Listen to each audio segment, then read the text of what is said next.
What are celebrations, events, or parties without flowers? Anniversaries, birthday parties, baby showers, engagements, St. Valentine's Day, weddings, and even funerals. These events and occasions are where we will find flowers noticeably present. Flowers complete an occasion. Flowers are timeless. On my show today, I will be delving into the world of flowers as a business niche. Stay tuned.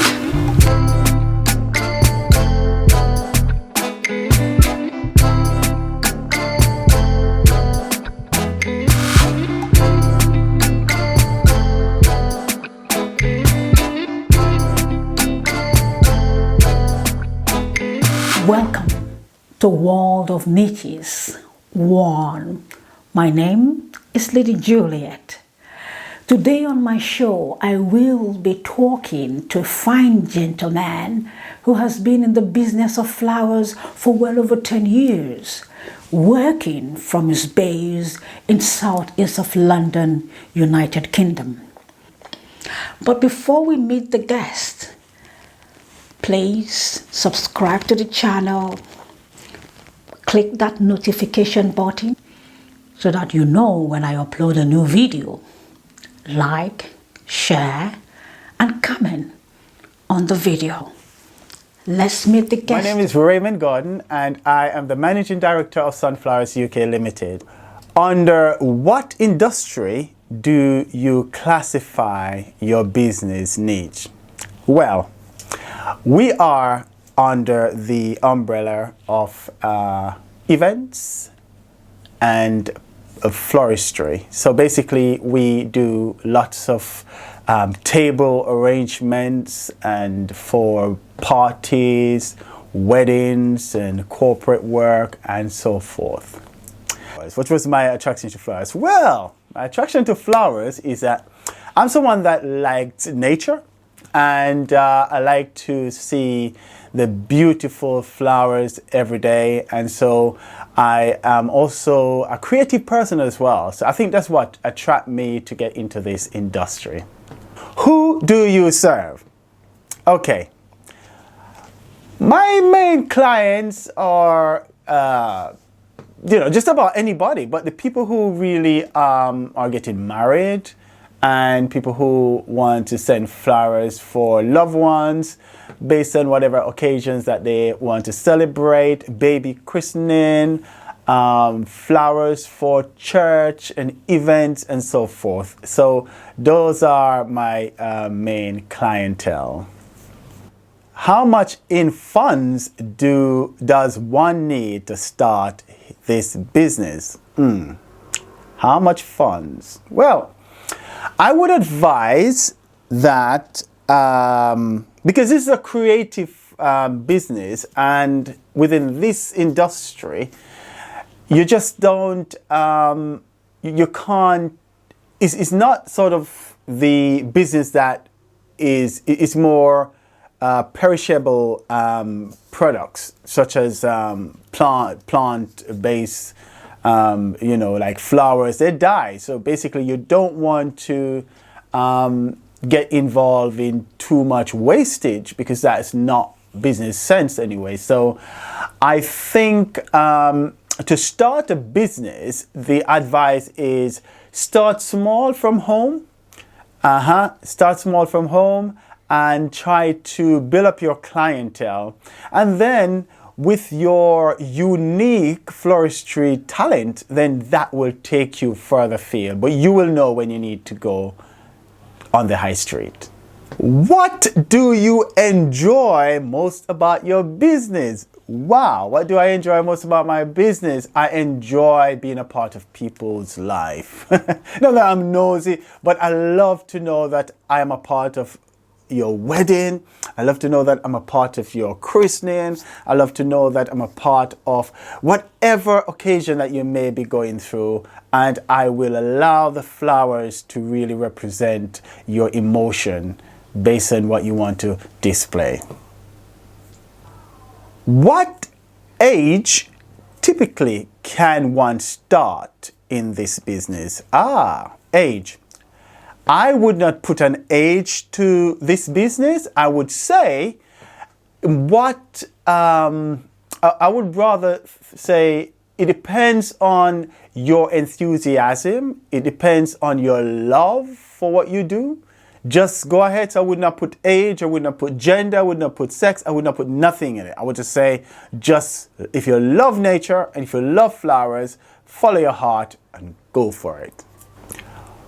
Does someone need a degree or training before getting into this business? Well, I don't think you need a degree or any training, providing that you've got what you need on the inside of you. However, we can always learn, and there's a principle in every skill. There is also a principle, and as long as you have that principle in floristry, you'll be all right. And you can always develop yourself, getting a degree or any sort of achievement, so forth. So I think you don't really need a degree to do it. You just need to have this talent and this creative mindset. Can this business niche as a florist make you rich?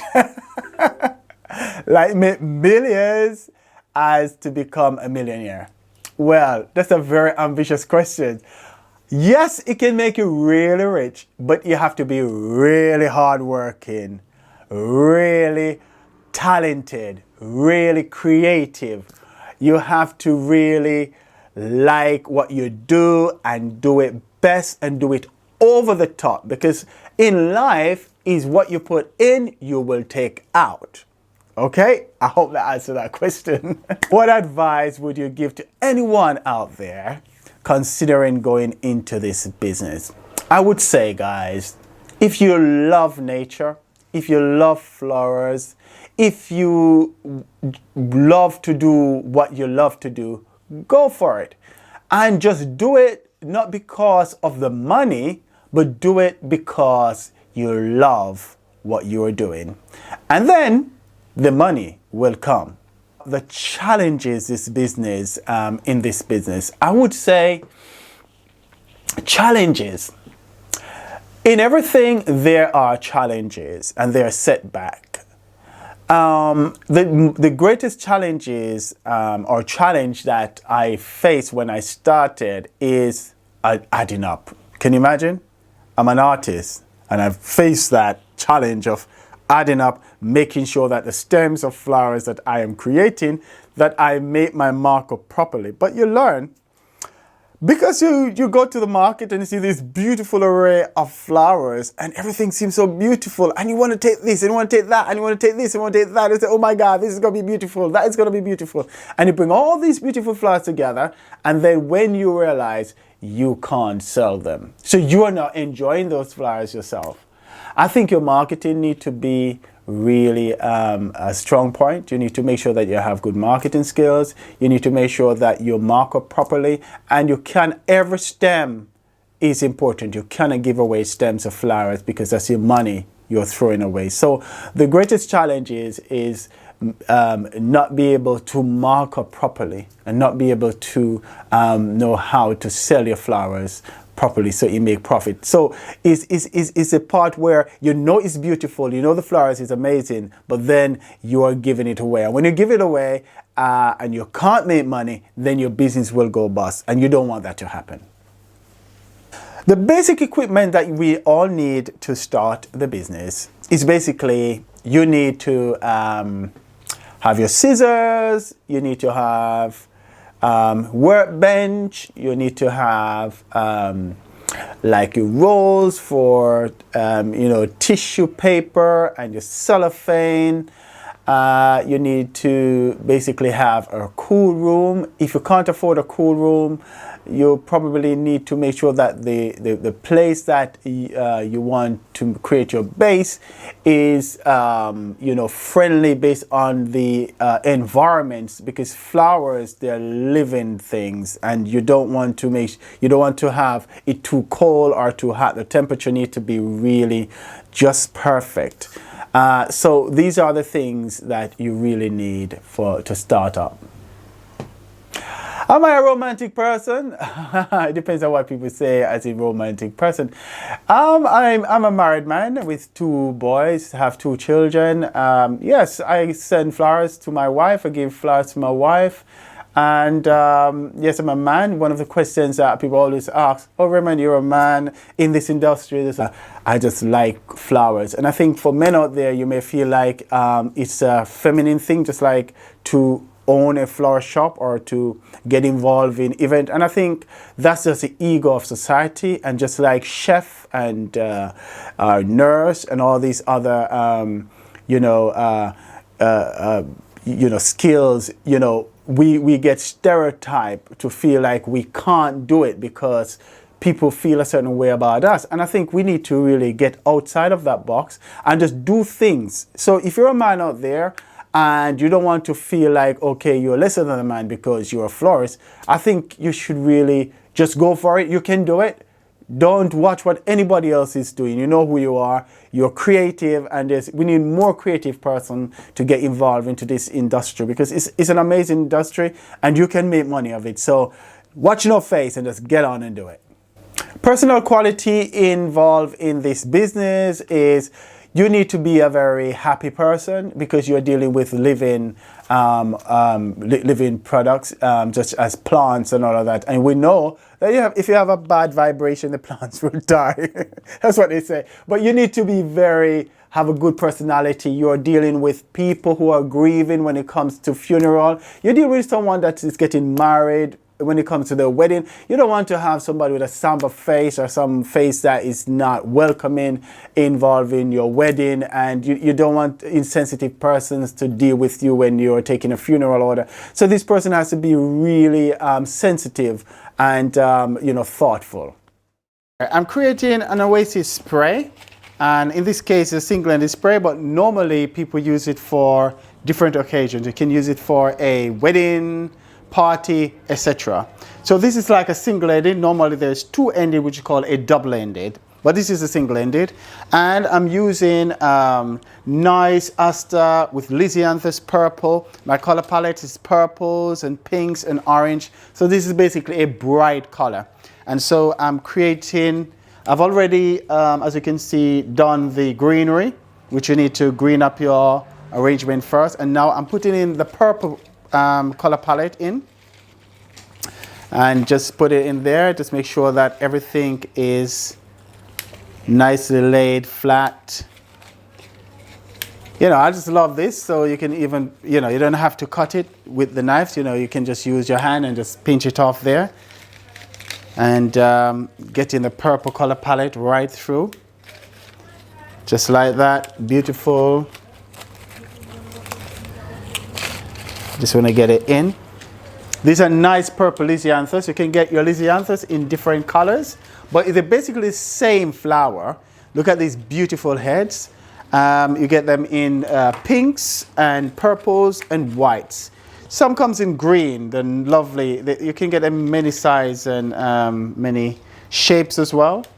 And they're really beautiful flower for your arrangement. So now that I've done with my purple, let's put this aster at the back. Now I'm going to use my focal flower, which is called my lily. So these are nice pink lily. Look at that color. Absolutely gorgeous. So you just create that nice element there.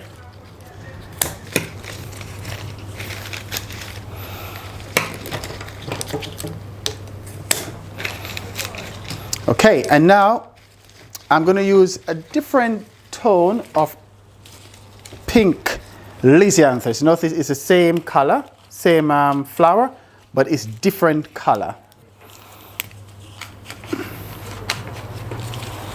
So just get some of this off there, just make it nice color matching there, and just bring that over as a center flower. Just kind of matching everything beautifully.